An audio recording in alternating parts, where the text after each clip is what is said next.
No lo sé.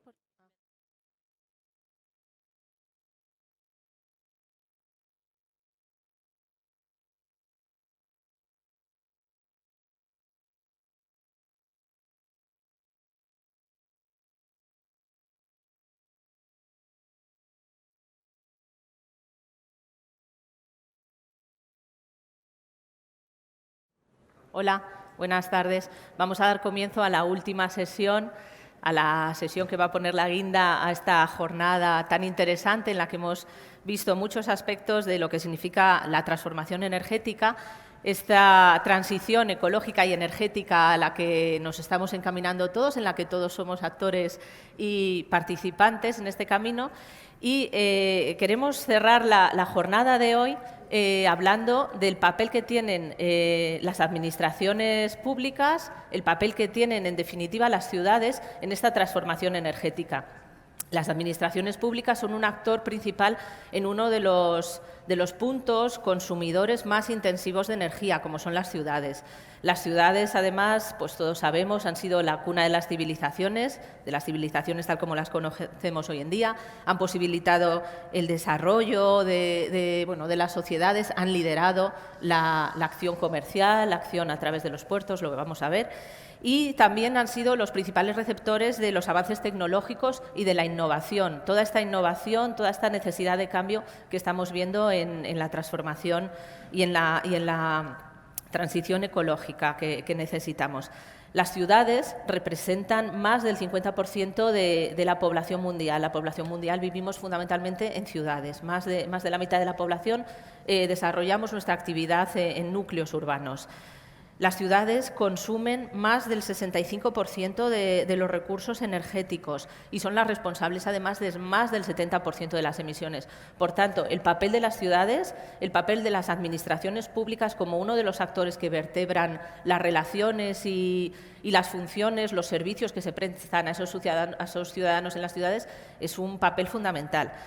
Para hablar de este reto energético que tenemos en las ciudades, pues hemos querido también cerrar esta ponencia con actores que acompañan al sector de la administración pública en la ciudad. La administración pública presta una parte importante, quizás vertebra el eje sociopolítico de las ciudades a través de recoger, lógicamente, la voluntad que los ciudadanos emitimos cada 4 años y vertebra una política, vertebra una reglamentación y unas reglas, unas normas de funcionamiento.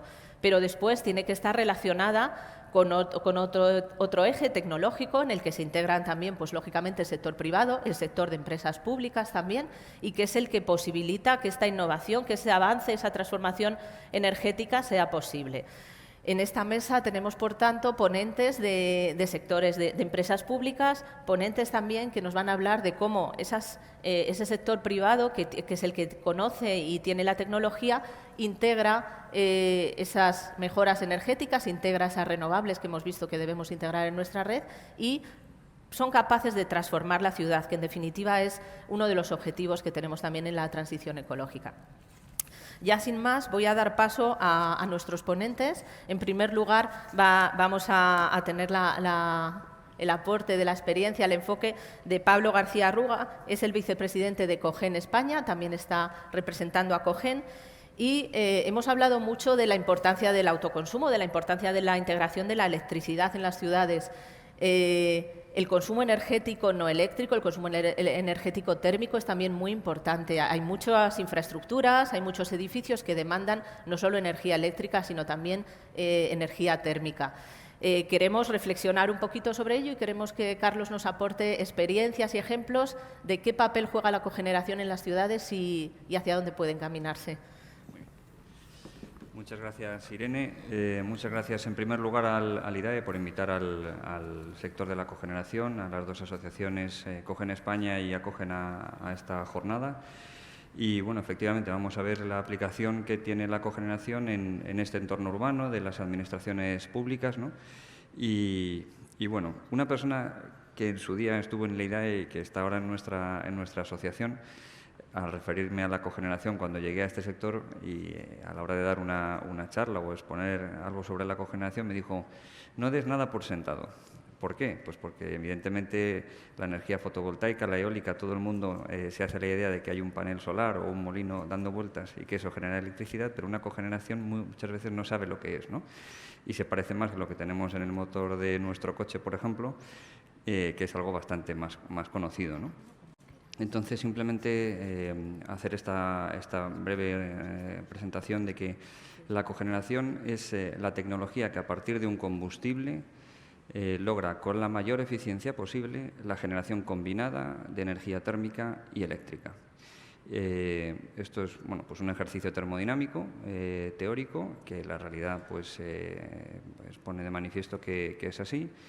Y pues en las centrales eléctricas de ciclo combinado con rendimientos del 50% y con calderas ya modernas, estoy hablando, no calderas antiguas, sino calderas de última generación con rendimientos térmicos del 90%, pues aún así la generación combinada en una única instalación y además en el mismo sitio en donde se está consumiendo esas dos energías, tanto la térmica como la eléctrica, pues consigue una eficiencia mayor. La cogeneración básicamente es un equipo que aporta eficiencia. Generamos calor, generamos frío y generamos electricidad, pero sobre todo somos eficiencia. Y pues ya entrando en ejemplos concretos, ¿no? En ejemplos concretos están todos en Madrid, no lo hemos hecho a propósito, ha ido saliendo así. Tenemos un caso muy estándar dentro del uso de la cogeneración en las administraciones públicas, como son los hospitales, y este en concreto es el Hospital Central de la Defensa Gómez Ulla, en el barrio de Carabanchel de aquí de Madrid. Está en pleno desarrollo urbano, no está en las afueras, es una instalación ya bastante antigua, el hospital, no la planta de cogeneración.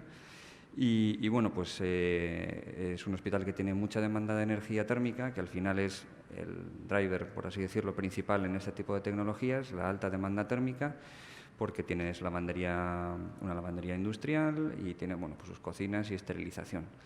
El agua sobrecalentada se sustituye por el agua caliente recuperada de la refrigeración de los motores.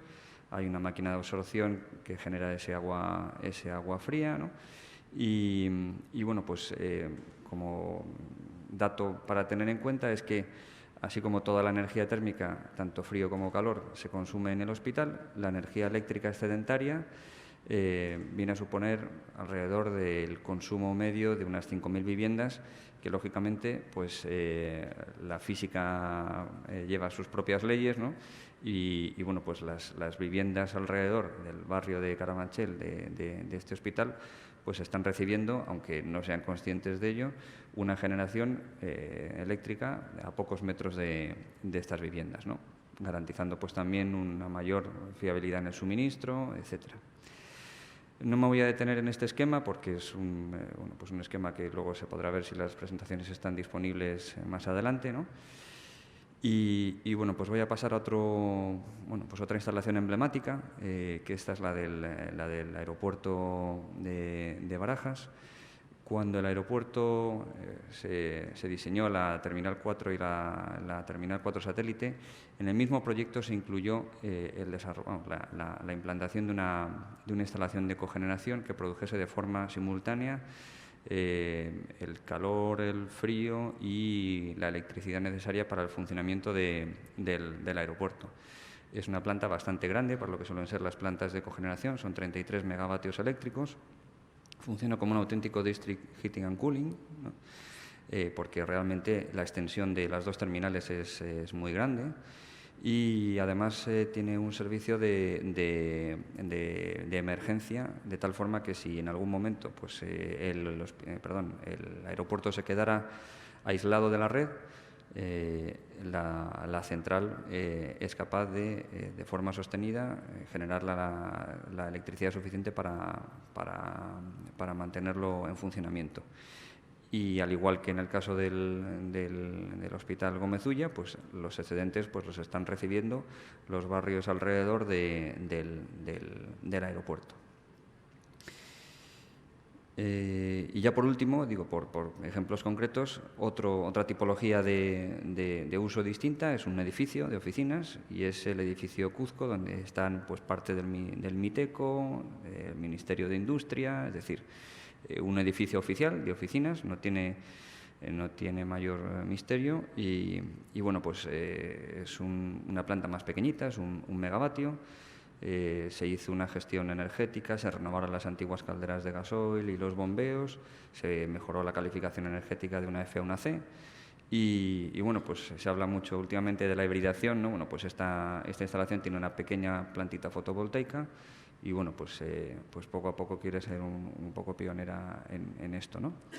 Y bueno, estos son unos ejemplos muy concretos, pero en general pues la administración pública es usuaria, además de promotora, de la cogeneración en instalaciones como las EDARES, los RSUs, donde también se produce biogás o gases de vertedero que pueden ser utilizados para cogenerar. Cuando antes he mencionado al principio en el esquema de la cogeneración que es el sistema más eficiente de quemar un combustible, ese combustible es el que sea.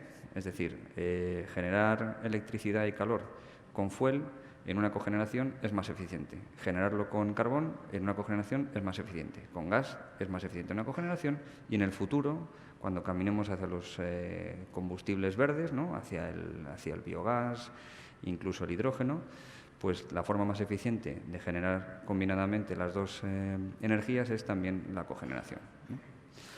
En ese sentido, la cogeneración es combustiblemente agnóstica, y esto lo quiero decir claro porque aunque a día de hoy el 90% es cogeneración a gas, pero en el futuro seremos cogeneración a hidrógeno, por ejemplo. Quiero decir, todos estos usos son factibles de ser atendidos con la cogeneración. Y normalmente cuando uno viene a un foro de estos, le dicen, oye, aprovecha y habla de tu libro, ¿no? Pero hoy aquí no voy a hablar de mi libro, sino de un libro, mejor dicho, de los que me han invitado, que es el IDAE, y en este caso es el mapa de calor. El mapa de calor es un estudio realizado por el IDAE para identificar, entre otras cosas, ¿no? Pues posibles focos de demanda, focos de demanda de energía térmica, tanto en calor como en frío, que pueden ser atendidos con plantas de cogeneración. Este es el potencial térmico de calor de cogeneración, es decir, a día de, o en el momento en el que se hizo el mapa, los puntos y el tamaño de los puntos viene a reflejar el tamaño del potencial térmico que puede ser atendido por cogeneración. Y ya digo, demandas reales, no demandas previstas. Quiero decir, si afortunadamente España siguiera creciendo, pues entonces esto aumentaría. He señalado con unas nubes, así, número gordo, como quien dice, las zonas donde hay mayor demanda, que podéis identificar fácilmente, y nos vamos al potencial térmico, pero en vez de calor, al de frío. Y vemos que, salvo algún caso concreto, como es el País Vasco y Galicia, en el caso de demanda de frío, pues no hace falta porque ya tienen el suyo propio. Y en el caso de Andalucía, la demanda de frío, que es justamente lo que más les falta, ¿no? En el resto de las zonas con mayor demanda de calor coincide también con zonas de alta demanda de frío. Entonces, hemos dicho que la cogeneración es la forma más eficiente si no salís de aquí con esta idea, entonces he hecho mal mi presentación. La forma más eficiente de generar energía térmica y eléctrica. Y hemos hablado aquí de la térmica, tanto del calor como del frío, pero nos falta la eléctrica. ¿Qué pasa si instalamos más plantas de cogeneración en estas zonas, ¿no? ¿Contribuimos al balance energético o lo, entre comillas, empeoramos? Bueno, pues si nos cogemos, es una lástima porque me hubiera gustado solapar otro mapa exactamente igual con este desbalance, pero en fin, este es el que hay y no he podido encontrar uno mejor. Este gráfico viene a señalar el desbalance entre generación y demanda en el año 2016 de red eléctrica, y efectivamente pues podéis comprobar, no sé si funciona muy bien, funciona pero no se ve, que las zonas donde hay más consumo que demanda en una buena parte de ellas el centro de la península, que coincide con el centro de la Comunidad de Madrid, etcétera, quizás un poco también de esta zona de Castilla y León. Luego la zona del Levante, aquí también vemos esta parte azul, que es también una zona donde hay más consumo que generación de energía, siempre hay eléctrica, estoy hablando. Y en la zona de Cataluña es verdad que hay una zona donde hay mayor producción, pero hay otra zona donde hay más consumo, ¿no? Y la zona de País Vasco-Navarra, donde también hay más consumo que demanda. ¿Qué quiere decir con esto? Pues que si, basándonos en este estudio, fomentáramos y las administraciones públicas fomentaran el uso de la cogeneración en estas zonas donde hay mucha demanda de energía térmica, frigorífica y además se contribuye al balance del sistema eléctrico, pues estaríamos generando mucho valor en general para los ciudadanos, porque al final pues, quien se tiene que beneficiar de esto es el ciudadano, ¿no? Y ya por último, pues para aterrizar con datos concretos, se identificaron en este mapa de calor pues más de 800 sistemas que podrían ser atendidos con una potencia eléctrica, para hablar en términos que todos podamos comparar, de casi 9.000 megavatios. La cogeneración a nivel nacional ahora mismo operando está en torno a los 5.000 megavatios. Quiero decir que con que se atendiera la mitad de este potencial estaríamos doblando la capacidad de cogeneración en España. ¿Qué es lo que ocurre? Que la mayor parte de la cogeneración actual está en el sector industrial, aproximadamente un 90%. ¿Por qué? Pues porque al final la industria es la primera interesada en rebajar sus costes, la eficiencia es una rebaja de sus costes energéticos y entonces ellos ya han ido por delante, ¿no?, la industria. Pero las administraciones públicas realmente sería el siguiente vector en donde la cogeneración tendría un peso importante, ¿no? Casi el 60% de ese potencial térmico va al sector terciario, donde las administraciones públicas tienen bastantes instalaciones, ¿no? Y bueno, pues al final, como resumen de todo, ¿no?, pues la cogeneración estamos viendo que es generación distribuida. Comunidades energéticas, por ejemplo, en España esto es un tema a desarrollar, ¿no? Pero en otros países, no de la Unión Europea, pero cercanos como es Turquía, yo he tenido esa experiencia, ¿no? Pues allí los desarrolladores de polígonos a su vez son promotores de plantas de cogeneración y ellos atienden a la demanda térmica y eléctrica de todas las industrias o todo el sector de ese polígono, ¿no? Bueno, pues eso sería una especie de comunidad energética a nivel macro, pero que se puede bajar a un district heating and cooling en el caso del usuario doméstico, ¿no? Somos totalmente compatibles con el gas renovable, de hecho no hay que hacer apenas cambios en las instalaciones para poder admitir el gas renovable. Somos eficiencia básicamente y somos una generación confiable. Nosotros cuando le damos al motor, salvo hecatombe, o a la turbina, aquello funciona y genera. Y bueno, pues se trata de que este círculo virtuoso pues se ponga en marcha y siga rodando. Y bueno, pues la administración pública que ahora mismo más nos interesa que promueva todo esto es la Administración General del Estado, que es al final la que tiene que aprobar el marco para que podamos hacer más plantas y las que ya tienen una edad, pues que puedan renovarse y ofrecer esta mejor eficiencia bueno, pues al conjunto de la sociedad. No hablamos ya solamente de industria, sino al conjunto de la sociedad. Y por mi parte, nada más. Muchas gracias. Muchas gracias, Pablo. Vamos a seguir ahondando en esa relación público-privada que tiene lugar en las ciudades. Para ello contamos con Javier Sigüenza, que es el secretario general de AMI, la Asociación de Empresas de Mantenimiento Integral y de Servicios Energéticos. Hay muchas empresas, efectivamente, que son las que facilitan que al final esos servicios que demandamos los ciudadanos, que demandamos en nuestras viviendas, en nuestras infraestructuras, en las viviendas, vamos, en el sector residencial, en el sector terciario, puedan ser una realidad. Y una parte importante para que esa realidad exista, lógicamente, pasa por la financiación, que es precisamente la dificultad que tienen las administraciones, la dificultad que tienen también otros actores en las ciudades. ¿Cómo se consigue que esa financiación privada a esas inversiones que necesitamos en las administraciones pueda ser una realidad? ¿Qué papel juega AMI ahí?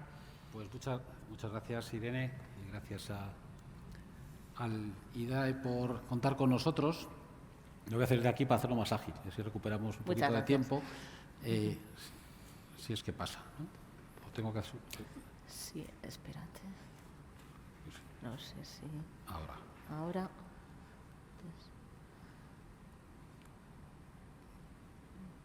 Ya, eso sí. Muy bien. Bueno, pues muy brevemente, nosotros somos en efecto una asociación de empresas de servicios energéticos, mantenimiento de servicios energéticos, que lo que voy a pretender en 7 minutos, 8 minutos, dar unas pinceladas de una parte crucial. Ya lo ha comentado el ponente anterior, algunos ejemplos que ponen en marcha pues mis asociados, que es invertir por cuenta de la Administración con el fin de buscar esa financiación. El punto crítico es que es la computación de esa inversión, que ha supuesto un freno. Hablaba del caso de Cuzco. Cuzco fue el primer proyecto del Plan 330 AG de la Administración del Estado a raíz de un acuerdo del Consejo de Ministros del año 2010, que fue parado a raíz de la computación como deuda de todas las inversiones, ¿no? Cuando ya estaban en licitación, que yo recuerdo por lo menos otros 6 grandes edificios de la Administración General del Estado. Es decir, la palabra es cómputo de déficit.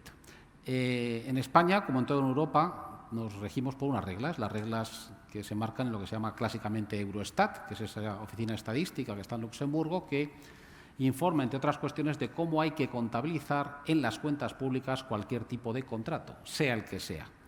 Esto es un reglamento, lo que se llama el ESA, el European Standard Accounting, del 2010, que cada X años se publica un manual de cómo hacer las cosas. El último es de agosto, este verano, de agosto del 2019, que refleja para todas las administraciones públicas, locales, autonómicas, estatales, cómo tienen que contabilizar cada contrato. Y en lo que afecta a los servicios energéticos hay 2 documentos de trabajo básicos, que son lo que llaman las guidance o las guías, para lo que se llaman las asociaciones público-privado, los PPPs clásicos, es la guía del 2016, y para lo que son los contratos de rendimiento energético, es decir, aquellos en los que las inversiones se ven compensados con los ahorros energéticos que se consiguen, es la guía que hemos estado trabajando pues, desde el año 2013 hasta que salió el año 2018, 5 años de trabajo en las, con perdón de la expresión, cloacas de Luxemburgo y de Bruselas para conseguir que se modifique una regla de Eurostat, que es, yo escribiré un libro cuando me jubile de cómo modificar una regla de Eurostat, porque espero que sea un bestseller, porque es de locos. El problema es cómo computar la deuda, ¿no? Entonces, hay que tener en cuenta que para llevar a cabo estas inversiones hay que hacer una inversión de capital y hay que endeudarse, bien con una administración pública o bien con un socio privado que esté dispuesto a llevar a cabo esa inversión. Y eso tiene sus connotaciones en los conceptos de déficit superávit y de deuda pública. Esto en el ámbito local, dependiendo de las administraciones públicas que nos encontremos, ¿es un problema o no es un problema? En la mayoría de las ciudades, municipios del País Vasco no era ningún problema, en muchos de Cataluña no había ningún problema, en muchísimos, la mayoría de Andalucía o de todos aquellos municipios sometidos al plan de pago a proveedores que fue aprobado hace ya unos años, pues esto es un gravísimo problema porque no puedes llevar a cabo inversiones que te supongan un incremento en tu deuda. Lo que les he puesto en 2 transparencias son puntos clave, puntos simplemente a tener en cuenta, porque está claro que si la inversión la hace la administración pública, eso computa. Sí o sí, o sea, eso es deuda. Si yo hago la inversión como administración pública, local, autonómica, estatal, pues perfecto, es deuda. Si licito, entonces las posibilidades son distintas, bien como PPP o bien como contrato de rendimiento energético. Si es como, en ambos casos yo voy a ir poniendo cosas comunes y les daré algunas pinceladillas brevísimas sobre detalle.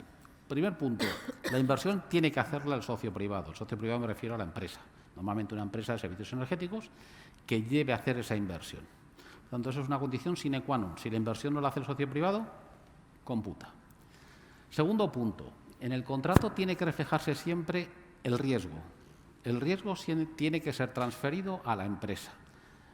De acuerdo a las normas de Eurostat, hay 3 tipos de riesgos: el riesgo de construcción, el riesgo de demanda y el riesgo de disponibilidad, que se regula en detalle lo que significa cada tipo de riesgo.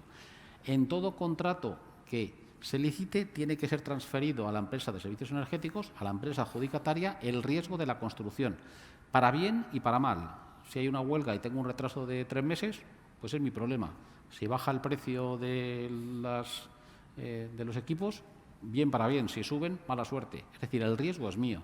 Y luego uno de los otros 2, o el riesgo de demanda, que es la demanda, lógicamente, desde el punto de vista, en este caso, del usuario, o el riesgo de disponibilidad, que conlleva lo que es tradicionalmente los niveles de servicio. Punto 1, crítico. Punto 2, contratos a largo plazo. Para que no compute una inversión, para que no compute el contrato, tiene que tener un mínimo de 8 años. Eso viene recogido expresamente en la guía, cuando hablamos de contratos de rendimiento energético. Cuando son contratos de colaboración público-privado, la guía del año 2016 dice que si son menos de 10, Eurostat no se cuestionará, si son más de 10, no se cuestionará si computa o no. Si son menos, se lo cuestionará. Por lo tanto, 8 en contratos de rendimiento energético, 10 en contratos de colaboración público-privada. Ojo, y esto es muy importante en esta mesa, no vale todo. Si más del 50% de las inversiones que realizo en eficiencia energética son instalaciones que puedo comercializar energía, entonces no es un contrato de rendimiento energético. Y computa. O no computa en función de que haya una regla del 50% de la inversión, que es la regla de colaboración público-privada. Pero es una regla que se establece en el manual, en la guía del año 2018. O sea, no tenemos que tener en cuenta las cuestiones de venta a terceros de la energía. Eso es un punto que generó una cierta discusión en las reuniones de trabajo que tuvimos, que no se entendía muy bien, pero está marcado así. Tanto así como si vendo. O sea, si realmente mis ingresos que tengo a lo largo de todo el contrato, en términos de valor actual neto, son más del 50% la venta de servicios a terceros por energía que lo que es el ahorro energético, de lo que recibo, también computa. Y son connotaciones que Eurostat marca como condiciones. Eso sí, se puede invertir en lo que se quiera, en todo. No hay límite económico, no hay límite ni ni en qué edificios, ni envolventes, plantas de cogeneración, fotovoltaicas, eólico, etcétera, etcétera. Por lo tanto, otro punto importante. Las inversiones pueden transferirse a la Administración. Esto antes era un problema, ahora no es ningún problema. La guía permite expresamente que se pueda, esas instalaciones que se invierte por parte de la empresa, en que reviertan al acabar el contrato a la Administración pública, lo cual era algo realmente que era un requerimiento por muchas administraciones, sobre todo en el ámbito local, que veían cómo volvían a ellas, por ejemplo, todas las instalaciones de alumbrado público, lo cual era un tema crítico para ellas, el no poder estar en estas cuestiones. Otro punto fundamental, el mantenimiento tiene que ser hecho por la empresa de servicios energéticos. Estos apartados que les digo es que si no se cumplen, Eurostat considera que computa como deuda. El punto crítico en todo lo que son medidas de eficiencia energética es que los pagos que se reciben por el servicio, lo que se llaman pagos operativos, tienen que ser menores que los ahorros. Es decir, tienen que compensar de alguna forma esos ahorros. Los ahorros que se consiguen energéticamente tienen que ser suficientes para poder pagar las inversiones. Eso es lo que es el contrato de rendimiento energético que Eurostat recoge expresamente. Hay unos gastos que no computan, por ejemplo, la energía. La energía, es más, se dice que es un pass-through. Debe de ser, incluso recomienda que el riesgo sea de la Administración. El precio de la energía, lo cual es lógico. Es decir, tenemos que romper el chip de que ahorrar es que sea más barato. No, es ahorrar energía. A lo mejor el precio de la energía es un componente que no depende de la eficiencia, depende ya de otras connotaciones. Y más ahora con los temas de desindexaciones. Tiene que existir un plan de medida y verificación recogido en el contrato que acrediten que estas inversiones que se llevan a cabo suponen ahorros. Si no es así, también computa. Importantísimo, sin límites. En penalizaciones para la empresa que se compromete unos ahorros, de manera que si me compromete un ahorro de un 20% y no llego al ahorro, tengo penalizaciones y no puede haber límite. Pero tampoco puede haber límite al exceso de ahorro que consiga la empresa. Esto era el clásico ahorro compartido. Oye, si te excedes el ahorro, vamos a medias. No, eso no vale. Como mucho, Eurostat ha marcado 1/3 de los ahorros en exceso. Y el por qué es 1/3, pues también es otra de estos misterios que tiene Eurostat. 1/3, no más de 1/3. Y por acabar con dos cuestiones importantes, caben compensaciones. A lo mejor lo que no consigo en un edificio lo consigo en otro y se me permite compensar. Esto es algo bueno porque hay sitios donde no se consigue y otros donde hay unos excesos. Y tercero, ojo, es muy importante la computación de la financiación pública. Porque todo lo que es financiación pública computa, excepto si es del BEI, que para eso el BEI estuvo haciendo la guía, también se puso una medalla.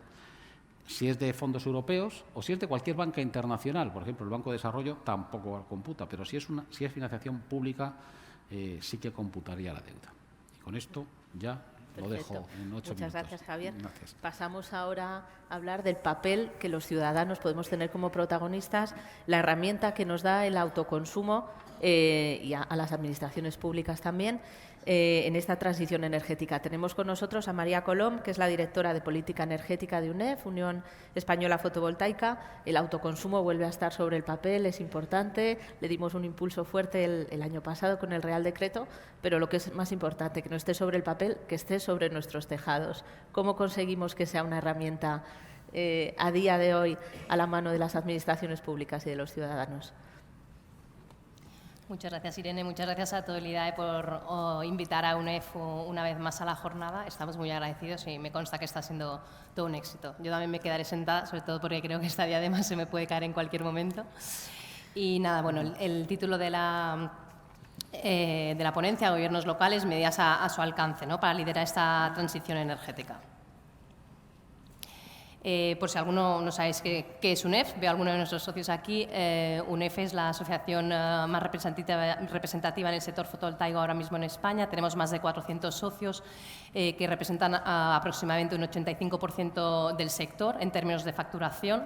Estos días después de Genera tenemos alguno más y tenemos todo lo que es toda la cadena de valor. Tenemos desde pequeños instaladores a distribuidoras, comercializadoras, despachos de abogados, fabricantes. Esa alta representatividad lo que nos permite es, pues, tener una relación bastante fluida y trabajar mucho con las administraciones públicas. Una de nuestras prioridades es el autoconsumo. Y es una de nuestras prioridades porque aún, efectivamente, como nos comenta Irene, aún falta empujarlo mucho. Tenemos una nueva normativa, ahora mismo muy mejorada, es muy buena, se puede tildar de haber sido un éxito, pero nuestras instalaciones siguen siendo pocas. Esto es un gráfico del año pasado. Justo hace 2 días en UNEF calculamos a través de nuestros socios cuánto se ha instalado de autoconsumo fotovoltaico en el 2019 y nos han salido 459 megavatios. O sea, ahora mismo estaríamos en 1 giga, pero vamos, lejísimos de cifras como la de Alemania. ¿Y cuál es el papel entonces de las ciudades aquí, ¿no? Como también comentaba Irene, las ciudades son un poco origen de este problema, de la emergencia climática, ¿no? Aunque representan muy poquito en cuanto a superficie terrestre, son las principales emisoras tanto de CO2 como de consumo de energía. Entonces entendemos que tiene que ser un aliado para que esa transición ecológica que pasa por la transición energética se produzca también en las ciudades. Las ciudades deben producir su propia energía, esto no hay ninguna duda, ¿vale? Y no tienen que verlo solo por el simple cambio climático, ¿no?, la emergencia climática, es que también tenemos otros beneficios, otros impulsores. Tenemos beneficios económicos. Ahora mismo la generación a través de tecnología fotovoltaica es la más barata en un país con recurso solar como es España, esto no nos falta. Tanto el ciudadano como las administraciones que se pongan autoconsumo van a ver reducciones en la factura. Luego tiene mucho impacto. Las energías renovables en general están creando muchísimo empleo, son uno de los grandes motores de empleo a nivel mundial. En España también se está creando muchísimo empleo muy rápido y en concreto el empleo en autoconsumo es un empleo de mucha calidad porque es un empleo de larga duración, creas mucho dinamismo y tenemos desde instaladores, empresas de mantenimiento, pequeños estudios de arquitectura, estudios, consultoras, el banco que te tiene que dar financiación. O sea, al final es un motor de empleo muy interesante. Luego, indudable, la salud, ¿no? Sobre todo en ciudades como Madrid, con tanta contaminación atmosférica, pues las energías renovables, el autoconsumo también fotovoltaico nos ayudan a reducir esa contaminación. Y luego tenemos otros beneficios, a lo mejor no tan evidentes, como es la pobreza energética. Puede ser una forma de trabajar la pobreza energética, también ayuda al sistema eléctrico, al final reduces pérdidas, o también, esto tan de moda ahora, sobre todo a través de todas las indicaciones europeas, poner al ciudadano en el centro de negocio, ¿no?, en el centro del modelo. Medidas al alcance. Tenemos pocos minutos, entonces seré breve, pero bueno, podéis descargaros en nuestra página web. Tenemos un par de decálogos, tanto para comunidades autónomas como para ayuntamientos, con medidas un poquito más desglosadas, ¿no? Pero principalmente son 3 capítulos. 1, papel ejemplificante. Está claro que si las administraciones públicas se piden a los ciudadanos que se instale autoconsumo, también habrá que dar ejemplo, ¿no? O sea, se puede, nos vamos a la ley balear, pues los parkings de más de 1.500 metros ya tienen que poner de forma obligatoria autoconsumo, lo mismo los nuevos de 1.000, se puede priorizar en todo lo que son infraestructuras públicas, en hospitales, en colegios, después también podemos, en todas las que son reformas, edificios nuevos, también habría que poner autoconsumo. También es interesante valorar todo lo que es el potencial que tiene el municipio en autoconsumo, ponerse objetivos anuales de autoconsumo. O sea, hay muchísimas medidas de bajo coste disponibles para los ayuntamientos, ¿no? Luego, muy importante, si ahora mismo hay una barrera importante al desarrollo del autoconsumo en España a nivel residencial, es la tramitación administrativa. O sea, ahora mismo es la principal barrera que nos encontramos. Hay un procedimiento por cada ayuntamiento en España prácticamente. Entonces, incluso en un mismo ayuntamiento te puedes encontrar dos técnicos que te pidan cosas diferentes. ¿Por qué se produce? Bueno, principalmente los técnicos en general en los ayuntamientos tienen muchísimo trabajo, una carga muy grande de trabajo y además tienen poco conocimiento de la normativa. Entonces se junta esto y tenemos licencias que a lo mejor te pide el ayuntamiento una licencia de obra y a lo mejor tardas 8 meses. O sea, esto para el cliente residencial es un incremento en coste muy importante, para instaladores una gestión de los stocks que no puedes controlar. O sea, al final esta es la principal barrera. Alabamos muy positivamente que Cataluña haya seguido los pasos de Baleares hace cosa de un par de semanas, un mes, y ha eliminado la obligatoriedad de licencia de obras para autoconsumo. Ahora mismo, con hacer una comunicación previa es suficiente. Se hace la autoliquidación de las tasas. Y bueno, eso no quita, no exime que un técnico pueda pasar a revisar que todo se ha hecho bien, ¿no? Pero da agilidad, ¿no? Y sobre todo un poco de tranquilidad en el proceso. Eso sería fantástico, intentaremos trabajar que todas las comunidades autónomas lo vayan incorporando, ¿vale? Porque es que incluso nos encontramos algún ayuntamiento que te pide, eso es así en Madrid, no diremos el nombre, pero licencia de obra mayor. Claro, que un autoconsumo fotovoltaico en cubierta te pidan licencia de obra mayor o que te pidan un aval por los residuos que puedas tener en la calle cuando son cajas de cartón. O sea, bueno, tenemos socios que nos envían semana a semana casos que son, vamos, muy, muy, muy curiosos, ¿vale? Luego, tercero, muy importante, difusión y formación. Aún en España, por la normativa tan restrictiva que teníamos con el llamado impuesto al sol, son muchísimos los ciudadanos, y no son la mayoría, que aún creen que o es ilegal ponerse autoconsumo, o es carísimo, o los números no salen, o que es complicado, ¿no? Es necesario que los ayuntamientos, que son tan cercanos al ciudadano, pues le transmitan que no. Hay muchas oportunidades de interacción con el ciudadano para que se haga una buena difusión, ¿no? Y también en línea con todo ese empleo que se está creando, también es necesario que los ayuntamientos den formación, ¿no? Para que todas estas instalaciones, en algunos casos hay un buen número de instalaciones, pues se hagan con el máximo rigor, ¿no? Y nada, yo creo que hasta aquí yo lo que querría decir que bueno, animar a los ayuntamientos, o sea, que en su mano está el cambio y que vamos, que cualquier duda que tengan nos pueden contactar y nosotros les podríamos echar una mano si tienen cualquier tipo de dudas, vamos. Muchas gracias, María. Pasamos a nuestro siguiente ponente, Carlos Botana. Buenas tardes, bienvenido. Viene de Vigo y hablábamos al principio de la importancia de las ciudades, el surgimiento de las ciudades, precisamente el desarrollo de la civilización, el comercio, cómo ha sido el motor y el impulsor de las ciudades, las rutas comerciales, toda la actividad portuaria, especialmente bueno, en el Mediterráneo, pero también en el Atlántico. El puerto de Vigo, uno de los puertos más importantes a nivel mundial, es la lonja de pescado de Vigo, es la lonja con mayor volumen de pescado de toda Europa, es un referente y es una estructura que efectivamente tiene un consumo energético importante. ¿Qué pasos ha dado la lonja, la Autoridad Portuaria de Vigo, para que ese consumo energético sea cada vez menor y cada vez más sostenible? No, hay un problema con los técnicos de sonido, por favor. ¿Se me oye? ¿Sí? ¿Se oye? Ahora sí. Gracias. Nada, primero dar las gracias a la IDAE, no solo por invitarme a hablar aquí, sino por apoyar a las propuestas y los proyectos que estamos haciendo desde el puerto de Vigo en la transición energética, que además queremos que sea un ejemplo y que tenga un factor multiplicador. Lo primero, yo creo que siempre, ya se habló por la mañana, pero creo que hay que mencionarlo, siempre todas las estrategias que hacemos desde la Administración deben ir ligadas y van ligadas a los objetivos de desarrollo sostenible.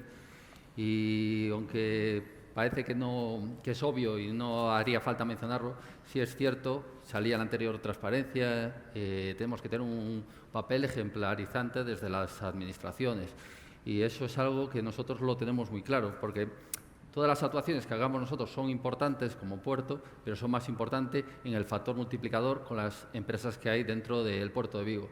El puerto de Vigo en el 2017 planteó un objetivo en Naciones Unidas, que fue el primer objetivo planteado por un puerto a nivel mundial, que era bajar para el 2022 el 30% de nuestras emisiones y tener un 3% de autoconsumo con energías renovables.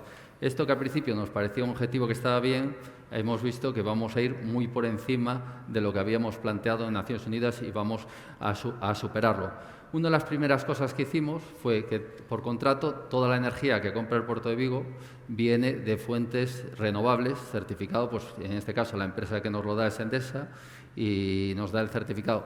Puedes decir, me quedo ahí, pero aunque a nivel de la huella de carbono o a determinados niveles puede ser muy interesante, creíamos que nuestro compromiso tenía que ir mucho más allá y que no llegaba con ese compromiso. Si le mandamos el mensaje a las empresas energéticas que hay que apostar por la energía renovable, cuanto más lo hagamos, más va esa presión, y muchas empresas dentro del puerto pues hicieron ese mismo camino. El siguiente objetivo que pusimos es que todos los edificios que haya en el puerto funcionen por lo menos el 20% con energías renovables y sobre todo energía solar. Y empezamos con el primer edificio, que es nuestra sede central, y en los cuales hicimos un estudio, instalamos paneles solares para el consumo y en estos momentos del torno del 19-20%, en verano llegamos al 27-30% del consumo y en invierno pues baja radicalmente, porque en Galicia cuando llegan las lluvias pues nos afecta el sol, pero estamos teniendo unos rendimientos. Y bueno, y esta pantalla que veis aquí a la derecha es la pantalla que tenemos en todos los televisores dentro del puerto para cada vez que viene una empresa o viene alguien a visitarnos pueda ver ese ejemplo. Y sale, pues ahí veis la parte de azul oscura es el consumo, la generación diaria, y lo otro es el consumo, pues una forma de que vean y así datos también de cuánto se reduce CO2 al día y cuánto se hace a nivel anual. Esto que parece simple y que era muy poquito, las emisiones que hemos reducido, pues que ha significado que muchísimas empresas dentro del puerto hayan solicitado instalar paneles solares. Se lo han planteado, si ellos lo han hecho, es que esto tiene sentido, económicamente es viable. Entonces hay un efecto tracción en estos momentos hay muchas empresas, y cuando hablo de empresas, el Puerto de Vigo, dentro de su área de influencia, en concesiones y autorizaciones, tenemos 500 empresas dentro. Podéis pensar que si la huella de carbono de la autoridad portuaria es el 5%, lo que es ese factor multiplicador, cuando cada empresa va implantando todas esas medidas. Lo han hecho frigoríficos y ahora, por ejemplo, nuestra terminal de contenedores también lo va a realizar, y bueno, está habiendo una inversión privada y también lo favorecemos porque esa inversión privada pues apoya en el aumento de los años de las concesiones que tienen por esa ocupación del suelo público. Y luego el proyecto que iba a tratar hoy, que es la lonja 4.0 autosuficiente. Bueno, la lonja es un edificio muy singular, trabaja sobre todo de noche, desde las 10, 12 de la noche hasta las 8, 9 de la mañana. Luego por el día pues hay operaciones y hay empresas que trabajan dentro, pero el consumo es diario. Estudiamos todas las posibilidades que había de renovables, el viento, el sol. El problema que teníamos que viento, al ser una ría cerrada, teníamos poco viento y no teníamos suficientemente recurso, y fuimos pues a la energía solar. Es un edificio el que mayor consume dentro del puerto, trabajan 7.000 personas dentro de ese edificio, es un referente a nivel europeo, o sea que va a estar visto por todo el mundo, y decidimos instalar energía fotovoltaica pues aprovechando los tejados, pero claro, no podíamos ir solo con esa energía fotovoltaica, porque el consumo, como decía, sobre todo es en horario nocturno. Entonces, podríamos decir, pues vamos a menos de 100 kilovatios y compensamos, pero creíamos como Administración que deberíamos apostar pues, por el almacenamiento y por ese ajuste y consumo en horario nocturno. Entonces, planteamos el poner baterías de almacenamiento de energías, por ahora con un coste muy alto, pero bueno, creo que es una manera de que esto se vaya implementando y podamos ir reduciendo. Y luego, como decía, es una singularidad este edificio, una de las cosas que teníamos que cumplir es que teníamos que bajar la temperatura que hay dentro del edificio, un edificio de casi 30.000 metros cuadrados, a 8 grados, que está con muchos lugares abiertos y problemas de la envolvente. Tuvimos que poner cortinas de aire en las puertas, o la idea se va a poner cortinas de aire en las puertas y sistemas de mejorar para que ese frío no se fuera. Además de eso, hemos estudiado el uso de la geotermia. Tenemos un estudio para este edificio y para el mercado para utilizar geotermia marina y poder refrigerar y mejorar. O sea, estamos planteados y abiertos absolutamente a todos los usos. Y estos son un poco los datos. El consumo de la lonja actual era de 1 gigavatio, de 1 millón. Lo que se espera es reducirlo a 700.000. Las emisiones eran de 413.941 kilos de CO2. Se espera la reducción a 261.000, un 37% de reducción. Pagábamos al año en este edificio unos 130.000 euros de consumo, más si cogemos el mercado que está al lado, cerca de más de 200.000 euros. Y bueno, la generación fotovoltaica, que son 255.808 kilovatios. Poco para ver la magnitud del proyecto. Y bueno, y no solo queríamos quedarnos con eso, sino hemos querido, pues, y aprovechando el apoyo del IDAE y las líneas que hay de financiación, pues toda la modificación de la iluminación del puerto. Y utilizar lo que se ha hablado mucho hoy aquí, sistemas inteligentes. No necesitamos la misma intensidad lumínica cuando hay un barco atracado, hay operaciones, que cuando no lo hay. En la lonja, en función de si es venta de pescado o lo que se está produciendo, tampoco hace falta la misma iluminación. Utilizar sistemas inteligentes que se ajusten y que reduzcan no solo con la implantación de LED, sino con la implantación de sistemas que se ajusten a las necesidades en cada momento. Es en estos momentos un proyecto que se está realizando, se está licitando y que espero, pues, en breve poder contar más acerca de él. Las empresas públicas también forman parte de las administraciones y, en este caso, de un sector muy importante en las ciudades como es el sector transporte.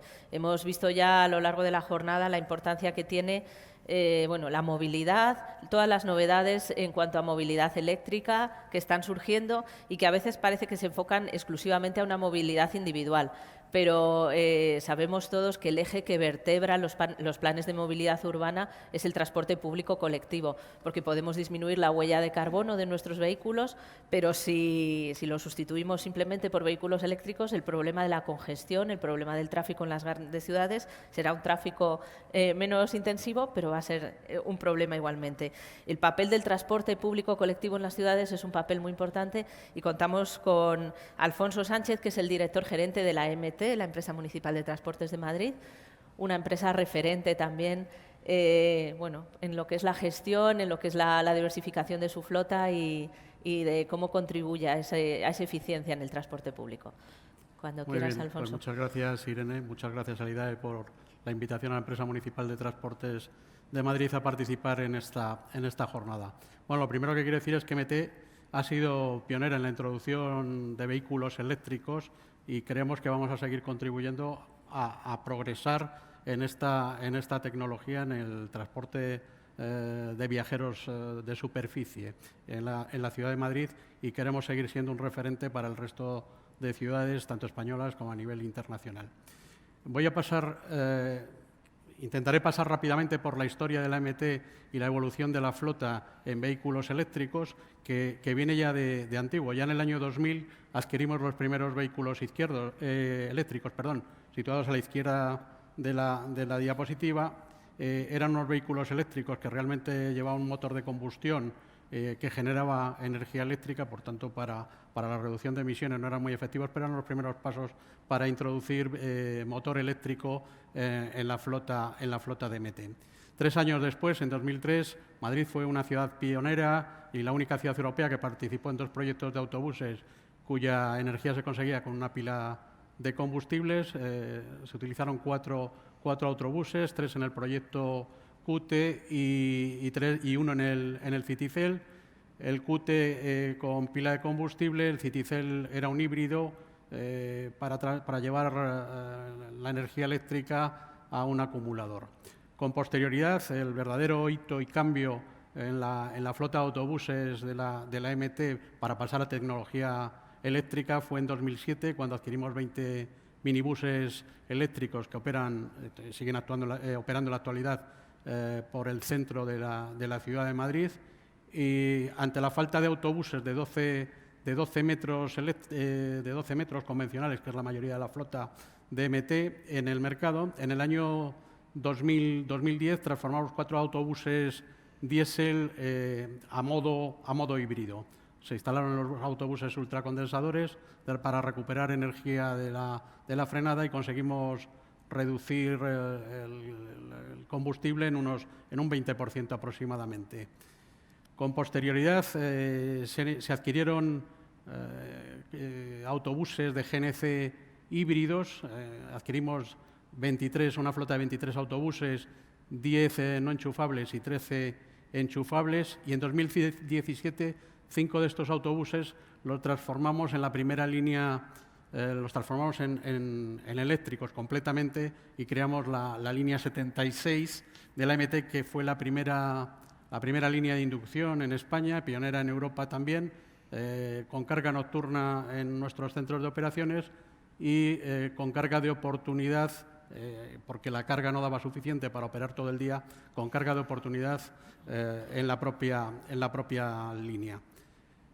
Más adelante, ya a partir de 2017, cuando empiezan a aparecer en el mercado los autobuses estándar de 12 metros, MT adjudicó un concurso de 15 autobuses eléctricos, se los adjudicamos a Irizar, autobuses que en la actualidad están prestando el servicio. Sí que es verdad que llevaban baterías Zebra y ahora estamos yendo ya a otro tipo de baterías, pero fue un paso importante. A final de 2019, en el mismo año 18 y a finales durante el 19 adquirimos los autobuses Volta Rampini. Estos minibuses vienen a sustituir a los de primera generación que hemos comentado antes. Están operativos en este momento y estamos desarrollando unas líneas muy interesantes para ellos. Esta es la flota de la MT y cómo ha evolucionado, más que cómo ha evolucionado, cómo va a evolucionar en los próximos años. Actualmente la tecnología de la MT es una tecnología de GNC prácticamente. El 73% de la flota son autobuses de GNC y el 78% en la actualidad es de bajas emisiones o de emisiones cero al sumar los autobuses eléctricos.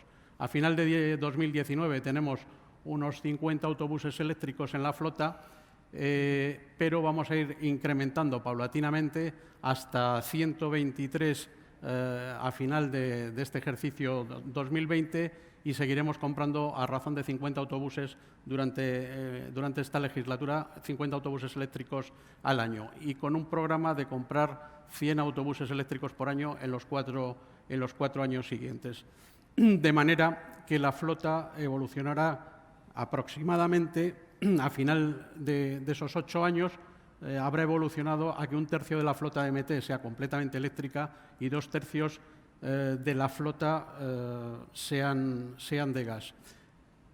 Hay que comentar también que es un aspecto importante que ya se decidió en MT hace algún tiempo eliminar los autobuses de gasóleo y en 2022, si todo va con el programa que tenemos establecido, habremos eliminado los autobuses de gasóleo.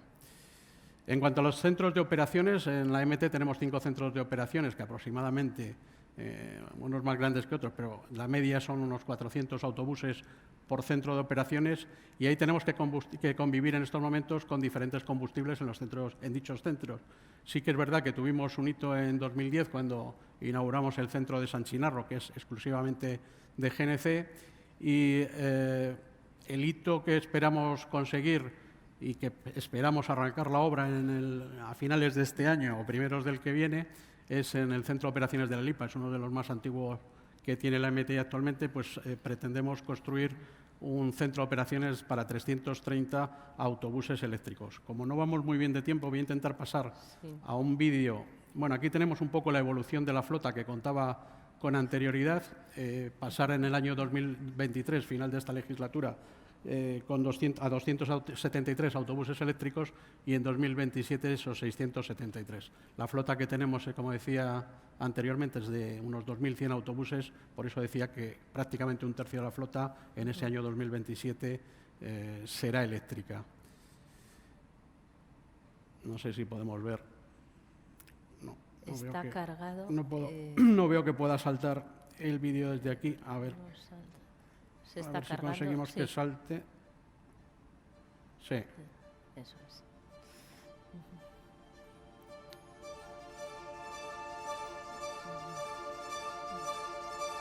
Bueno, este es el centro de operaciones actual y cómo se va a ir transformando utilizando la misma superficie.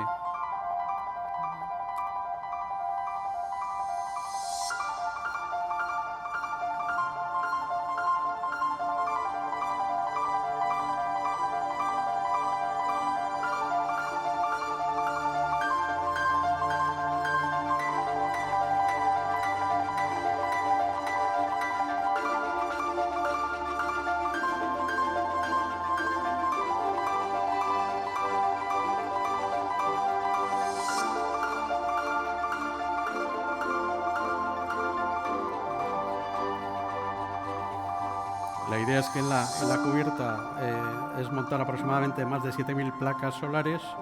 También estableceremos un jardín vertical de 1.100 metros cuadrados y es completamente cubierto para, digamos, favorecer la integración en el entorno y no perjudicar a los vecinos porque la zona es residencial.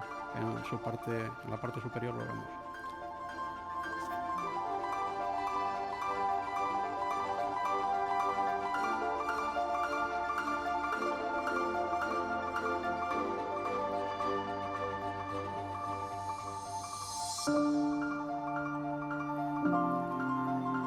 Una de las novedades de este centro es que los autobuses, la carga de los autobuses estará en el techo con pantógrafo invertido, lo cual nos facilita mucho la operación. Y otro de los proyectos que tenemos para futuro y con el que vamos a empezar a hacer un proyecto de investigación es con un autobús autónomo para intentar que esa tecnología, poderla incorporar a los autobuses en un futuro, cuando lleguen al centro de operaciones, el propio autobús, bajándose el conductor de él, puede hacer la operación de ir a la recarga nocturna del autobús de manera inteligente y el día siguiente estar posicionado donde tiene que recogerlo el conductor para realizar la operación.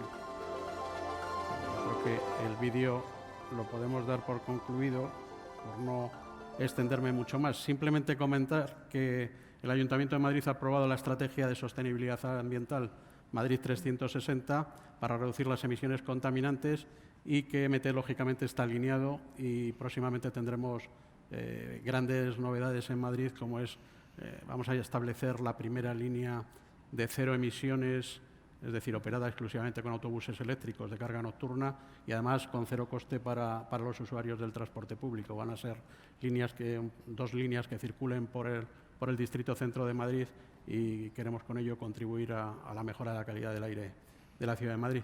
Nada más. Muy bien, Muchas pues gracias. muchas gracias, Alfonso. Muy interesantes las 5 ponencias.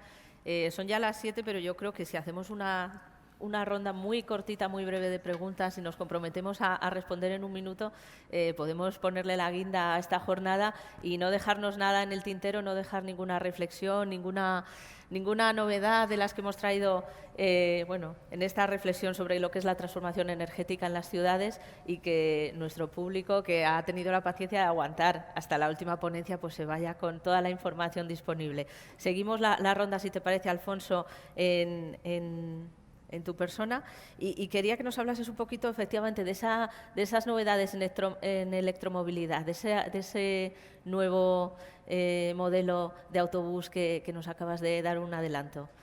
Que, en un minuto, ¿cómo lo resumirías? Bueno, nosotros la tecnología eléctrica en NMT la entendemos o sea, queremos operar con los autobuses eléctricos de manera exactamente igual a como operamos con cualquier otro combustible. Es decir, queremos que la carga sea nocturna, por tanto hemos trabajado mucho con los fabricantes, estamos trabajando para que las baterías, que es la gran incógnita en este momento, pues nos den la duración que precisamos, que son aproximadamente 16 horas de funcionamiento en los autobuses. Y ese es nuestro principal objetivo ahora mismo, conseguir que nuestros autobuses estén 16 horas y que no tengan que ir a recargar a la base, porque esto nos genera en la operación grandes problemas. Y en esas líneas estábamos trabajando, hemos licitado, bueno, decía todo esto, la semana pasada mismo licitamos esos 50 primeros autobuses de este año Es un proyecto de 35 millones de euros y bueno, esperamos tener más concurrencia que en los concursos anteriores, porque es verdad que los fabricantes todavía, Sí. algunos todavía no han llegado. Todavía cuesta que se todavía mueva no el han sector. llegado. Muchas gracias, Alfonso. Pasamos a Carlos. Impresionante el trabajo que estáis haciendo en el puerto de Vigo. ¿Qué retos quedan todavía en esa transformación, en esa sostenibilidad? ¿Qué papel puede jugar un puerto, como es un puerto del volumen de Vigo, en la transición energética? Sí, yo creo que uno de los objetivos que tenemos ahora los puertos, pero sobre todo el puerto de Vigo, es lo que le llama ahora el European Green Deal, las cero emisiones y ese objetivo de 2050 de cero emisiones. Y si vemos un poco lo que son las emisiones, los puertos son lugares, igual que las ciudades, donde hay gran cantidad de emisiones. Y ahora se está empezando a hablar de la electrificación de los puertos, porque si el 70% de las emisiones o 75% de las emisiones que hay en los puertos son los buques. Y igual que se está hablando del coche eléctrico, pues nosotros tenemos el objetivo de que los buques se puedan conectar a las redes eléctricas que vengan de fuentes renovables y poder dar el suministro. Pero cuando hablamos de cruceros hablamos de 16 megavatios de consumo. De repente es una ciudad que se te mete dentro de tu propia ciudad y es un gran reto donde para lo que es el tráfico de mercancía regular ya existen soluciones, pero realmente para los cruceros, y que son grandes emisores de CO2, pues ahí es uno de los objetivos que estamos buscando y asociándonos un poco con las empresas tecnológicas y con los distintos sectores para buscar soluciones de cara al futuro. Perfecto. Muchas gracias, Carlos. María, del autoconsumo se ha hablado mucho, se está hablando mucho. No sé si tienes alguna novedad, algo que todavía no hayamos dicho y que queramos concluir en un minuto. Bueno, como comentábamos antes, me preguntabas qué opinábamos de las ayudas, ¿no? Yo creo que, bueno, hay momentos que las ayudas a lo mejor pueden ser interesantes, porque poner en funcionamiento autoconsumos, como ha sido en el puerto de Vigo, pues hace un poco el efecto, ¿no?, de que más gente quiera poner autoconsumo. Pero cuando nos preguntan sobre las ayudas decimos, bueno, cuidado, o sea, los autoconsumos ahora mismo fotovoltaico ya es rentable. Entonces hay que tener cuidado que lo que tú quieras incentivar al final no sea más bien desincentivar. Lo que pasa algunas veces es que, bueno, pues la gente está esperando la ayuda de un año a otro. Ay, no me ha dado tiempo la ayuda, pues ya espero al año que viene, ¿no? Entonces estás posponiendo esas inversiones. Probablemente los paquetes de ayudas que se sacan los fondos no basta para todo el mundo. Creo que en Madrid se gastaron en 2 horas. Entonces, claro, en 2 horas nadie puede ya coger más y dice, bueno, ya me lo pongo para el año que viene, ¿no? Entonces, lo que a lo mejor en principio puede ayudar, puede que no. Incluso puede dar la imagen de que el sector aún no es rentable, cuando sí lo es. O sea, que cuidado con las ayudas. También hemos elaborado algún documento que nos han pedido recomendaciones, pero sí, hay que estudiar muy, muy bien, que no sea al revés, que quieras incentivar y acabes desincentivando, ¿no?, el autoconsumo. Pues nos quedamos con esa reflexión, Sí. porque IDAE tiene una labor importante, que es también la promoción a través de ayudas públicas. Javier, a través de esas relaciones público-privadas, ¿cómo se articula un contrato? ¿Cómo se hace un contrato de servicios energéticos? ¿Cómo se hace? Yo creo que el mejor ejemplo lo tenéis vosotros.